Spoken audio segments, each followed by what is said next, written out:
Hi traders, welcome to Market Outlook, trends, risk, events, and trade setups brought to you by Vantage Markets. This is a weekly webinar where we focus on the key events and themes, both technical and fundamental, driving markets at the moment. Whilst I just let you have a look at the disclaimer, I'll just run through what we hope to get through in the next 30 to 40 minutes. We'll follow the sort of standard format, really. So we'll check out how markets are trading currently. We'll then look at equities and what's happening there with the easy earnings season, which starts this week. Before then, just reviewing some of the key risk events of the previous last week. So non-farm payroll and Eurozone CPI, and we'll look at a couple of charts around those two risk events, big risk events, of course. Before then, looking at and giving a preview of the main events of this week, that is the ECB meeting. We also get the RBNZ and the Bank of Canada meetings as well. But foremost, certainly, is Wednesday's US inflation data. Okay, we'll just check out how markets are shaping up currently. And if I just pull up a well-worn chart, the S&P 500, of course. I'm just checking out markets, really. Asian markets, they really mostly higher this morning, led by Japan. European futures and markets pretty much in the green. But US futures are a touch lower, sort of around flat, just a touch lower. Interesting about risk assets, really reaction to that really strong jobs report out of the US on Friday. Mostly positive, despite the fact that the release has certainly pushed back expectations on when the Fed will start to cut rates. It seems kind of bad news is good news, not anymore. Possibly good news is good news, and we'll get into that in a bit more detail. FX, generally, the reaction to that jobs report was short-lived. The dollar did jump and spike higher to 104.69 on the DXY. But that was erased pretty quickly, actually, and the dollar ended the week marginally lower. Again, we'll look at that in more detail shortly.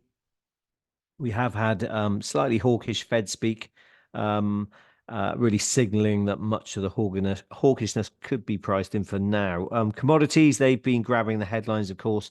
Oil has fallen from 5-month highs after Israel said it would remove some troops from Gaza. Really, for the oil markets, the key question is how sustainable the market or this recent rally is. And certainly, yes, the market is tightening, but that was largely expected following the rollover of OPEC plus cuts. Geopolitical risks, of course, have grown amid those Middle East tensions, really elevated at present, even with that recent news about Israel removing troops. Iran still said to be preparing some sort of response to the recent attack there. Obviously, left markets nervous with oil, but then, of course, any premium price into the market will potentially erode in the absence of any escalation. We'll just check out gold, oil actually, and the charts. You can just see we're slightly overbought now on a couple of indicators here, trading out of this top channel, upper band, if you like, and overbought on the daily RSI. I've got in there the sort of top from September last year. It's sort of 95.31. This is Brent crude. So potentially, yeah, we're getting this pullback now, which kind of looks pretty logical to us. And I guess strong support would be where we broke out recently at the start of this month around 87.09, just above 87 then is the breakout level. Decent support around there, as well as it looks like then this level that we tapped earlier this morning around 88.42, 88 mid 40s there, 88.42, 88.44. So that's Brent crude. Otherwise, fixed income, global bonds, well, they dropped on Friday as well. So yields rose. The 2-year US Treasury, that maps Fed funds rate most closely, that reached 4.75%. And if I just pull that chart up, actually, we're moving higher again through that. So we're near these, well, significant levels, year-to-date highs then in the 2-year US Treasury yield. In the 10-year yield, that hit 4.4%. And I'll just pull that chart up as well. Highest point since November, and we've gone higher again today. Really interesting. Obviously, you get an initial reaction from something like the strong data from the non-farm payrolls report, but then it's that sort of follow-through price action, which really tells you a lot. And it's telling us certainly a lot about how markets reacting to this stronger data from Friday. As I said, we did have comments from some Federal Reserve officials over the weekend, Bauman and Logan. I think that really had weighed on markets, suggesting it might be premature to initiate rate cuts. Bauman actually specifically highlighted concerns that progress in reducing inflation could be faltering. And that's obviously important with this US CPI data we get on Wednesday. As for stocks, we'll finally get to stocks now.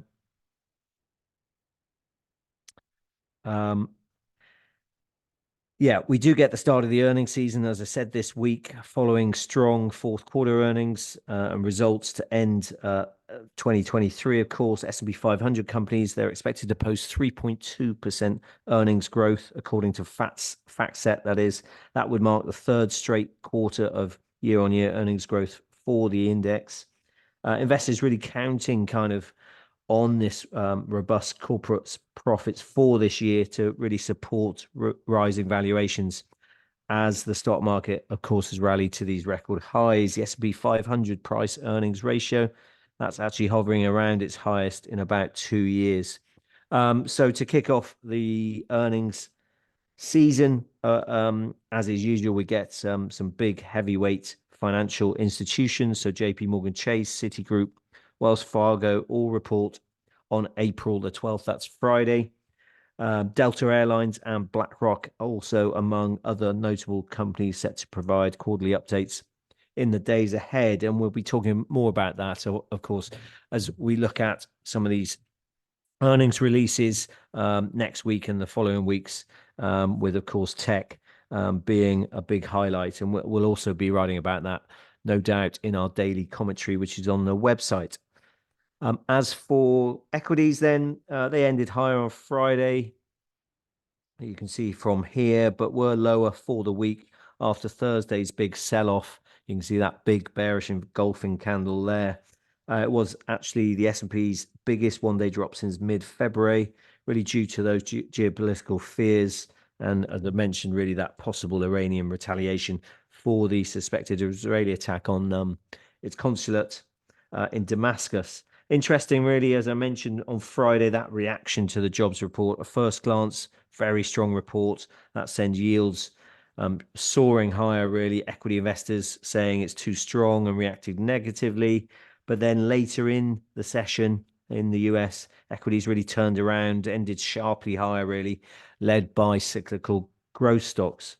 So as I sort of mentioned about that bad news, good news is now good news. Strong macro data really continuing actually to support risky assets, and higher yields really is kind of a temporary challenge. I wonder how long that will carry on, but at the moment it's not really higher yields impacting risky assets due to strong data, and surprisingly, or a lot of upside surprise in the data. Really, it's about strong data being a good thing, as it is underpinning support for a strong economy, and therefore that can support higher valuations in stocks. Yes, we just wonder whether how high these yields go before then that possible theme turns around slightly. As for technicals, well, yeah, we've got the high in there from end of March, 52.64, I think it is. And then we've got sort of support from last week's low at 51.46. So those are kind of the levels we want to look at. As I mentioned, that Thursday candle was really bearish, having printed quite a narrow range day the previous day. Then inevitable in a way we might get an engulfing candle, but that was bearish. We closed on the lows. You can see having moved above the previous day's highs, we then closed on the lows, and it didn't look great. But Friday, came to the rescue in a way, and it'll be interesting today. We're just in the green now on futures. If I just go to there, you can see that. And really strong support then. You can see at last week's low around, well, 51.92 in the futures. And we're just, hovering in this range again. For the NASDAQ, similarly, big bearish engulfing candle Thursday, but then that sort of buyer stepped in, 1.28%, the NASDAQ 100 up on Friday. We've just found support as well on this blue line. Hopefully you can see that thick blue line, which is the 50-day moving average. So that sort of reinforces this support from last week as well. Again, the high, the previous high is at 18,416, but then we do have a previous Thursday's high at 18,464, which really should be where that dotted line goes. Okay, just with the Dow, similarly, did drop below that 50-day moving average, you can see there. And also, of course, this ascending channel, bullish channel, we dropped out of there and we're just sort of at the bottom of the bottom end, if you like. Again, support around probably last week's low, 38,559. We did just get close to that, 38,600. On Friday, but then we bounced off that and we closed above 38,900. So yeah, previous high was at, where are we, 39,282, and then obviously the all-time high is 39,868, apologies.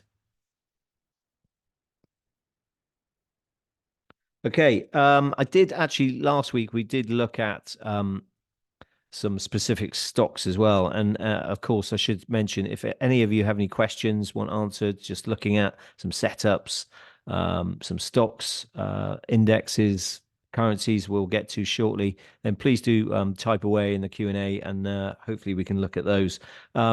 Just on sort of the big tech stocks, we constantly look at these. First of all, Apple, we mentioned this sort of double top potentially in play.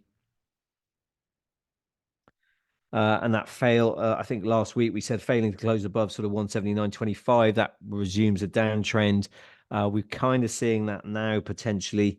And as I mentioned, this double top on the weekly will be confirmed really with a close below probably around 165.67.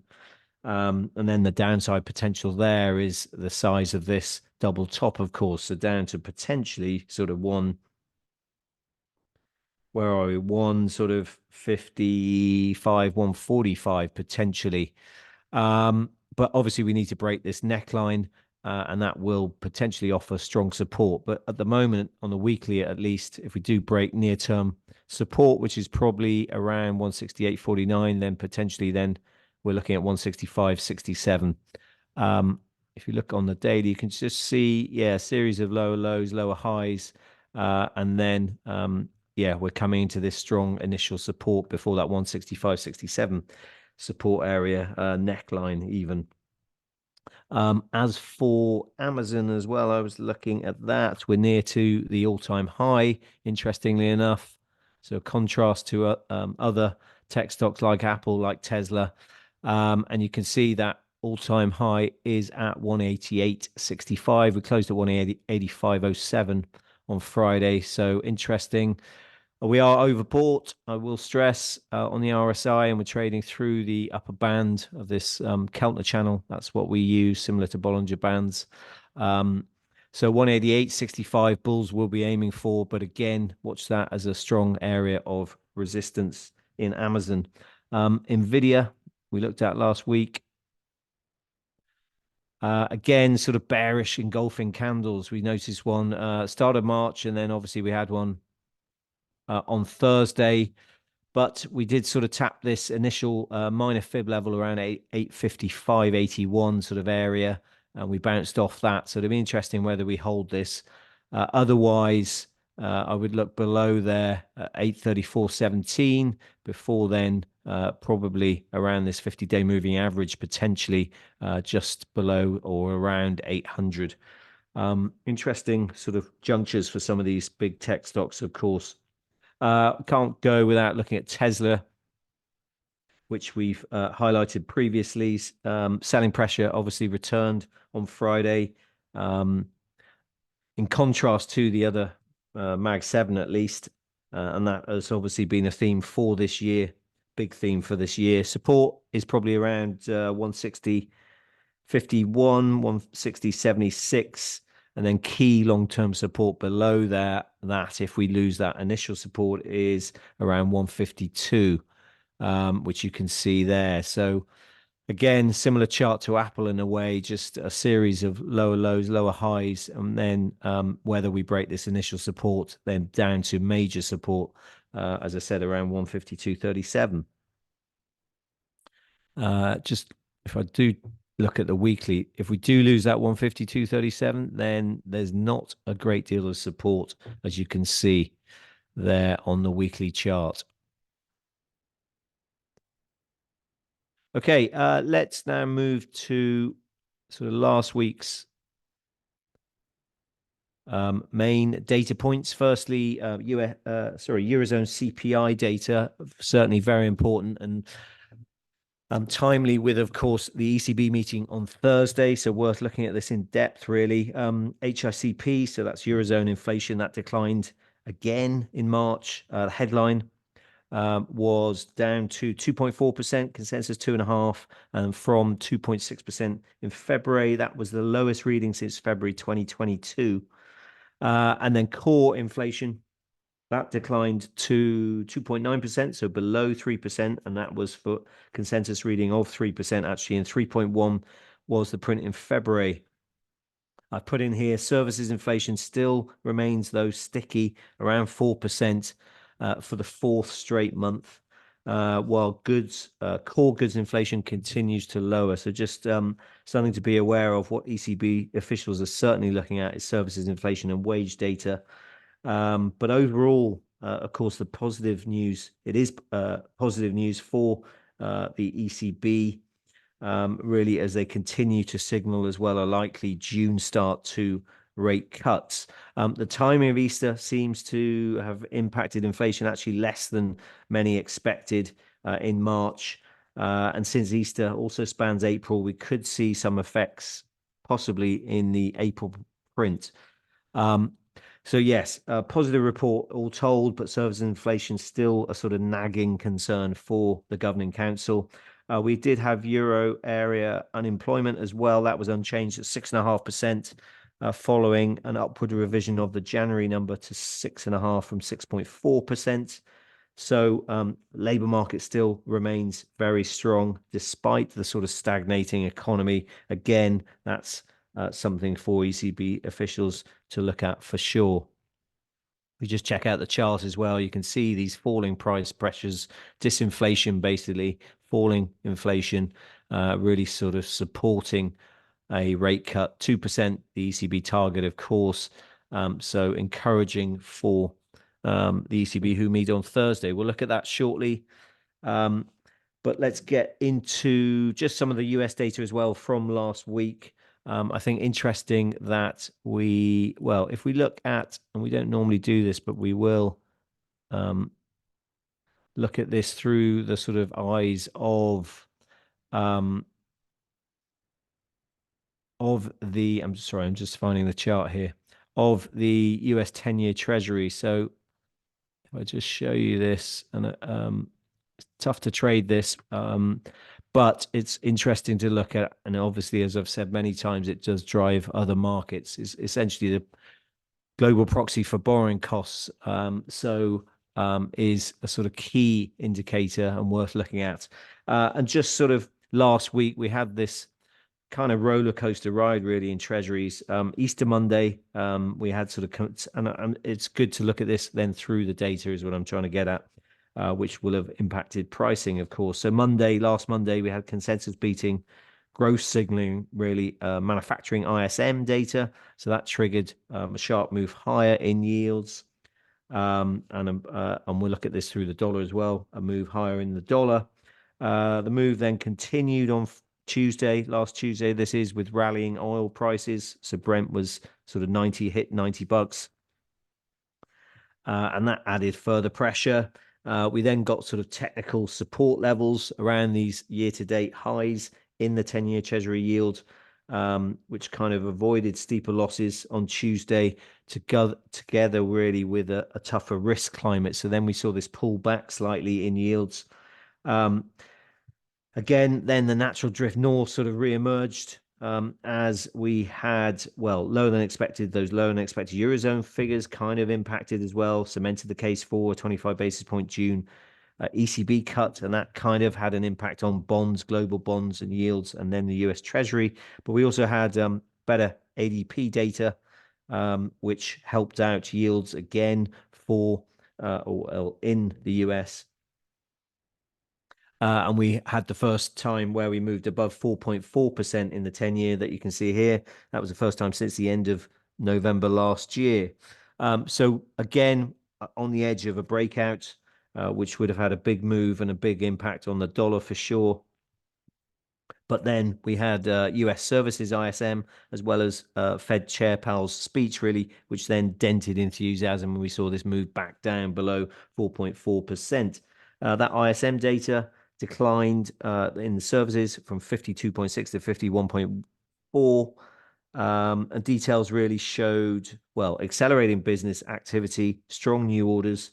But then there was a big focus on the prices paid element, which was the slowest actually increase in 4 years.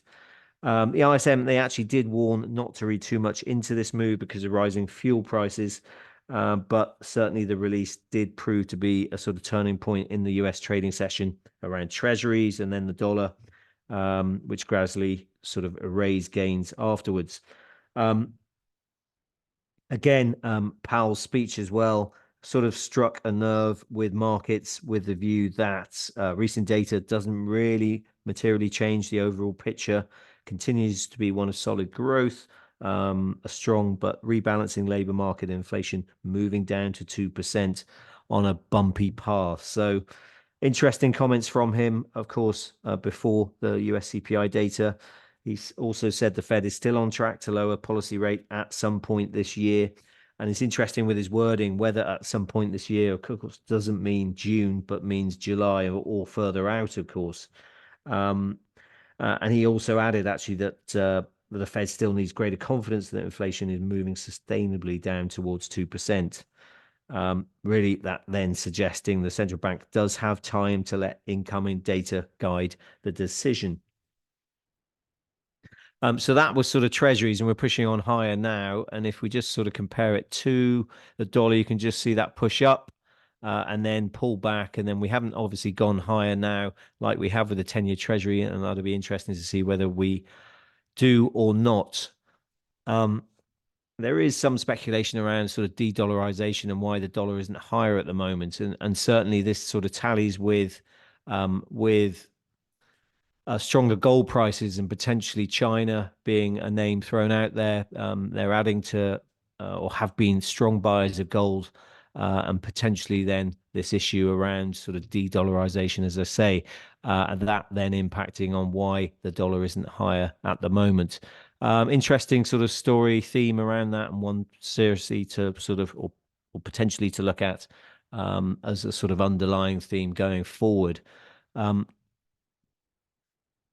Okay, but also, of course, we did have the non-farm payrolls report, of course, on Friday, which I have just got a graphic for here. Hopefully you sort of like these graphics. It sort of sums up most of the key numbers, of course. So consensus view for Friday's payrolls was 214. And again, we had that big beat, 303,000 mega print, really beating actually as well the previous prior 275. Positive revisions as well. We said look out for those after that negative 167 revision in February and March. We had positive revisions of the previous 2 months of 22,000. And then the unemployment rate, well, that came in at 3.8%, so fell 1/10. And then the average hourly earnings, so wages, they were set to grow by 0.3%. That hit the mark actually, and up from that very weak 0.1% print in February. And then the annual rate actually ticked 0.2 lower to 4.1% from 4.3%. Interestingly, 80% of all jobs added over the past 40 months have come from just three sectors. And there is sort of conflicting signals. Of course, this headline was strong, unemployment rate still strong, but if you look at other employment measures, really, the ISM employment components, that's in contractionary territory. We've got the NFIB, which is the National Federation of Independent Business, I think, that hiring intention survey, that's at its lowest in nearly 4 years. And then certainly we've had sort of lots of announcements around job layoffs. They're on the rise. So there is this sort of slight contradiction between obviously the official data and what businesses are telling sort of surveys, which are generally have been leading indicators for the labor market in the US. Anyway, a strong jobs report, and that helped the dollar, helped yields push higher, and they're pushing on higher, as we've said already today.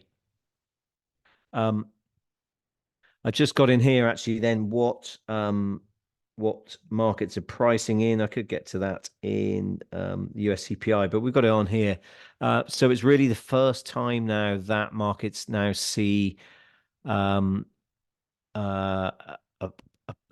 bigger chance of a hold in June at the June FOMC meeting. So really quite symbolic, really. We've got over that sort of 50-50 measure, if you like. And we're now sort of 52% chance of a hold compared to 48% chance of a rate cut in June. And it really sort of pushes out now the June rate cut idea to July, and which is around just above 70-30 in favor of a rate cut. So yeah, interesting pricing from here, and whether US CPI will certainly influence this, and whether it pushes this decisively below sort of 50% or so, currently at 48% for a rate cut now only. I have got in here though that certainly, and then again, this could be a reason why the dollar hasn't moved higher at the moment anyway. Chair Powell obviously recently said, has said it a couple of occasions, certainly at the last FOMC meeting, that strong jobs numbers may not be inflationary, so might not impact on the thoughts of the FOMC in their rate cut decisions. Although obviously we have had comments over the weekend that we highlighted, saying that the inflation deflation story, if you like, is stalling. Then we've just got this chart here, which just shows you now this uptick in the 3-month rolling average now. A fourth time, I think this has moved higher, and you can see that here with that orange line, and just the payroll changes here, still solid 300,000. Really quite dazzling jobs growth in the US, and that 3-month average then just ticking higher. Okay, we will move on to this week's main highlights now, and US CPI. We'll look at that first. We've got a preview here with all the main numbers again. This will, of course, certainly help investors decide whether the Fed will cut rates, certainly in June, as we mentioned. Forecasts suggest inflation re-accelerating. So we've got the headline here actually seen rising to 3.5% in March from 3.2% previously. And then the core rate, which we put in the big box, because that's what Fed officials, policymakers look at, really strips out volatile food and energy. That's anticipated to actually tick down 0.1% to 3.7 from 3.8%. The difference really most likely reflects that rally in oil during the month. As I've mentioned, core figures, they exclude the effects of energy prices. This would, well, really translate into a kind of mixed report for the Fed. A decline in the core rate would suggest the broader trend of disinflation continues, of course, even if rising energy prices are keeping headline inflation elevated. So that's something to bear in mind when you do look at these numbers. But then general indications that inflation is falling closer to the Fed's 2% target have been certainly harder to come by. And that in part, again, reflects sort of shelter costs and housing inflation, which remains elevated. There's a lagged effect to those falling prices, which we're seeing in surveys. So it's presumed that they will impact on CPI going forward in the coming months, just because of this lagged effect. Okay, that's CPI. I mean, bottom line, really, progress on core inflation could sway the Fed as it begins to obviously weigh up again, cutting rates. Officials at the March meeting, well, they indicated they expected, of course, to make 3 25 basis point cuts this year. But of course, then economic data, growing economy has put doubts in investors' minds and markets' minds. And if I just show you actually what we used last week, and hopefully you guys might have looked at this now, is the CME Fed Watch tool. So it's basically analyzes the probability of FOMC rate moves for upcoming meetings. And you can see, obviously, 1st of May, next meeting, but June, as I mentioned, yeah, 52% chance of rates staying where they are. And then if we go to July, it was kind of 70-30. Yep. So again, just higher, sort of 32-68 chance. So 32% chance rates stay as they are in July as well. So that's interesting, really. And I think if we went to December, there's now around 65 basis points of easing priced in by markets for the whole of this year. Of course, as I mentioned, the Fed reiterated their sort of 3 25 basis point cuts in their median dot plot in the March meeting. So interesting now, markets were wary of going below that sort of 75 basis point threshold, but now sort of it's around 65 basis points of easing priced in by Fed funds futures, I think. So yeah, interesting where this goes here. And of course, much will depend on that US CPI data. As for the DXY chart, you can see here, we talked about earlier, we have got them resistance around these previous highs, year-to-date highs, around 105, just below, I think, 104.97, 105.10 was previous high from last week. But just sort of around this 105 area is decent resistance, you would say. If we do roll over, then you've got the 50-day moving average and the halfway point of the Q4 sell-off. That's at 103.98. So it's kind of, yeah, 104, 105 areas of strong support, strong resistance. With that 50-day moving average, that black line you can see there at 103.90.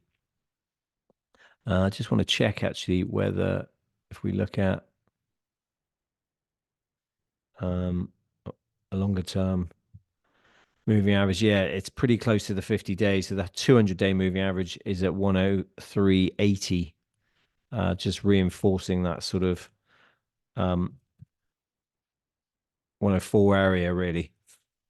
Okay, that is the US CPI data. We'll move on now to the ECB meeting, which just bear with me. I'm just going to pull up some more graphics, actually. Just before I get to that, I will show you US CPI chart, actually. So you can just see here, orangey yellow line is headline CPI. So just that sort of falling prices, disinflation now stalling slightly. Then you've got the core CPI, the blue line. Again, that fall is stalling as well. And then we put in here the core PCE, which is the Fed's favored measure of inflation, which is sort of more encouraging for falling prices, but potentially some of the elements in the CPI basket, if they remain sticky, then will affect this core PCE fall, if you like, and it may slow. We shall see. But yeah, just interesting seeing these differences between the different measures of inflation. Okay, let's get to the ECB meeting. So no changes are expected on Thursday's meeting, really. Eurozone economy, yeah, gone through a rough patch really over the last year. Growth has been almost stagnant, really held back by Germany, which fell into contraction actually as a slowdown in global trade really suppressed demand for exports and really crippled the nation's manufacturing sector.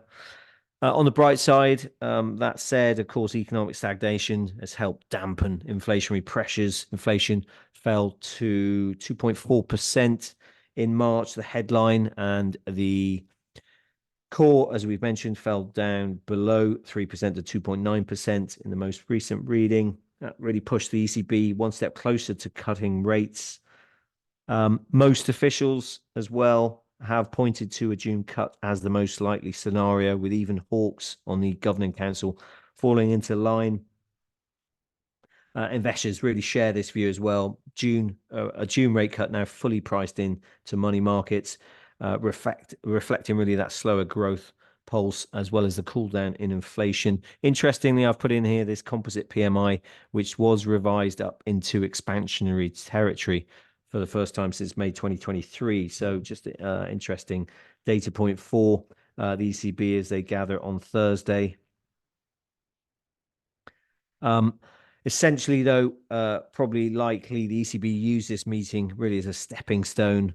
I've put in here a holding meeting to set the stage really for a June rate cut when then they do get fresh economic staff projections. And as they've talked about constantly, they will get to see a lot more wage data, which will be available at that June meeting. There are, although, some doubts over how strong a signal the ECB will send about a likely June cut.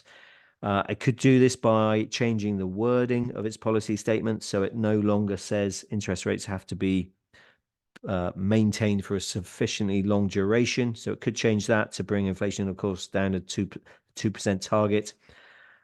So potentially, yeah, it could be quite sort of markets will react to the specific words in the statement.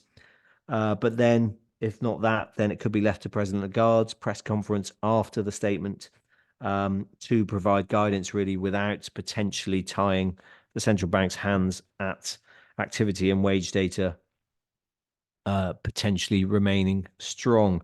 So yes, leaving sort of options more flexible, which would probably be against consensus, because consensus really expecting a June signal.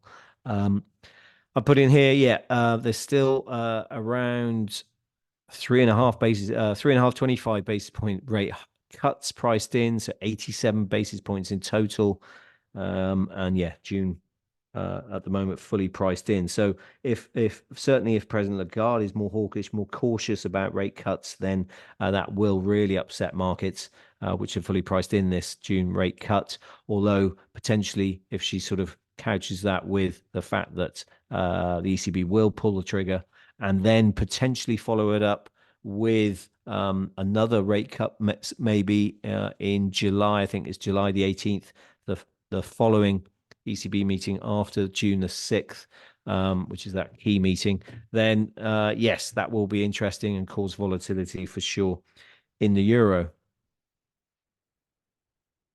I think I've yeah, just before I get to that chart, actually, I'll just show you, we'll just go through euro dollar, which is of course here. Euro, well, certainly it's held up better than most expect, really. Gloomy economic fundamentals, negative picture really, but it has, as I say, maintained resilience, down to, well, a couple of factors really. Potentially the collapse in natural gas prices that has certainly benefited the euro through the trade channel, and then of course stock markets going ever higher has probably helped pin down the sort of the US dollar in this pair. So yeah, technically you can see we're just trading around the 50-day moving average now. You've got the low and high from, well, the high from Thursday 108.76, and then the low from Friday 107.91, those being initial support resistance levels. You can see there's not a lot of momentum, so we're just trading around 50, just below that in the RSI, the daily RSI. So interestingly, yeah, top side tallies with that 108.75 long-term fib level, And then the halfway point of the Q4 rally is 107.93. Again, to highlight, this is a kind of mirror image of the DXY in many ways. If you think about the dollar index is heavily weighted towards the euro, around 56, 57% or so of the weighting in the DXY. So yeah, flip it upside down and you can see that sort of image. Okay, that's euro dollar. Let's just briefly touch on those other central bank meetings that we do get. Firstly, we get we get the RBNZ actually, but we'll just look at the Bank of Canada meeting first of all. If I just show you, sorry, I didn't click back on the chart. Apologies. You can just see the euro dollar chart there, and you can just see what I mean about the high from Thursday, high from low from Friday, being around these long-term fib levels. So 107.93 and 108.75 initial support resistance. And then potentially if we move higher on, say, a more cautious, more hawkish ECB meeting, possibly, then we'll look towards 109. Otherwise, dovish sort of central bank meeting, essentially a dovish hold, really lining up June and potentially July. Then we do look at sort of down to getting towards 107. Okay, I was going to just show you one more chart to do with the central bank meetings. You can just see here, actually made by Reuters. So, yeah, just highlighting the number of central banks, which basically markets are predicting a greater than 50% chance of a rate cut in June, essentially for these 4 central banks. Although the US, as I've highlighted, is slightly less than 50% now. But you've got Canada, you've got the ECB, and you've got Switzerland, the SNB again, would priced in for a rate cut, and also the UK potentially. And then you've got these other central banks, including the RBNZ and the RBA, not priced in or greater than 50% chance of a rate cut, not till August. And then, of course, you've got this outlier of the Bank of Japan potentially hiking rates, remember, by 10 basis points. That would be in at the end of July. As for Canada, then, central bank, they meet on Wednesday. Markets assign pretty small chance, 15% or so, for an immediate rate cut. We've had, massive population growth has helped to loosen labor market conditions. And then that's dampening concerns about fueled inflation. The negative side of that is housing shortages, which are keeping shelter inflation relatively hot. As such, then the Bank of Canada will keep or unlikely to cut rates at this stage. But if sorry, I'm just pulling up the dollar CAD chart. So yes, sorry, Bank of Canada unlikely to cut rates at this meeting, although might provide clearer signals that cuts are coming soon, potentially in June, as we've said. Since the previous meeting on March 6th, inflation has surprised to the downside, and unemployment has increased. Although on the flip side to that, we did get a bigger than expected January GDP print and have had generally decent jobs data until Friday, of course, last Friday, which were worse than expected. So yes, Bank of Canada likely to maintain policy stance, but with monetary policy restrictive, then they could express a little bit of confidence that inflation is converging to target and then potentially open up the door to a June rate cut. This is dollar CAD. You can see we're stuck in a range, really. So interesting whether we do get a breakout on the Bank of Canada meeting or the US CPI data, actually, which is on the same date and just an hour and a half, I think, apart. So just watch out for dollar CAD. We'll highlight it in our daily commentary, actually, as well. But yeah, top side sort of capped by this fib level, 136.23. Last Friday's high just above that, 136.47. So that's initial resistance. And then support is around sort of probably 135, I'd say, initially. You've got the 50-day moving average as well, which looks like you can see has acted as decent support as well. That's a 135.18. So yeah, interesting sort of range trading for dollar CAD and whether we break out that on these big risk events going forward. We'll just touch upon the RBNZ, sorry, New Zealand central bank meeting early Wednesday morning, UK time at least. Kiwi, certainly that's been on the ropes this year, losing, I think, more than 4% against the dollar.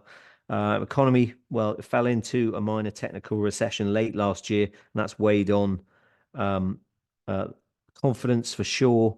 Inflation, though, remains elevated above 4.5%. So really, markets not expecting any move at all, of course, from the RBNZ. And as we've highlighted, greater than a 50% chance only comes in August. Yes, so this is Kiwi dollar. You can see just looks like this is bearish consolidation before then we move lower. We have to break last week's high at 60.46 to sort of negate this downtrend, I would say. Otherwise, if we roll over, then 59.85 is initial support, but then we roll down towards these lows from the 1st of April at 59.35. So that is Kiwi dollar. Okay, we will wrap it up there. Hopefully that's proved of use to you guys. Really great having you on the call and all of you pretty much staying towards the end. Please do follow us on social media. And also, as I've mentioned, we do print a daily commentary on the website. Take care out there. Lots of big risk events, as always, coming up. And should be some volatility and some opportunities as well, hopefully. So take care, and we will speak to you same time next week.